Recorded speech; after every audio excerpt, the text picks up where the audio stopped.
ज्यावेळी मुळे महाराजांनी समाधी घेतली त्यावेळी बाळूमामांचे काय हाल झाले ते आपण या व्हिडिओमध्ये पाहणार आहोत। जय मल्हार जय बाळूमामा। मुळे महाराजांनी समाधी घेण्याचा दिवस आपल्या मनाची आधीच निश्चित केलेला होता।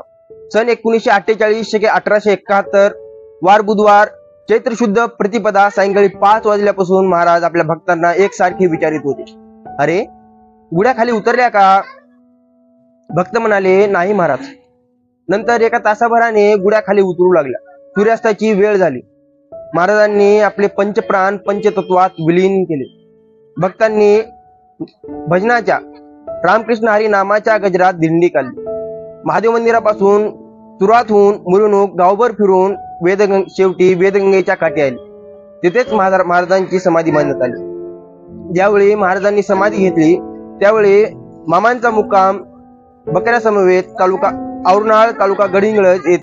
ज्यावेळी महाराजांनी देह ठेवला त्यावेळी बाळूमामा बकऱ्यांमध्ये गडगडा लोळत होते।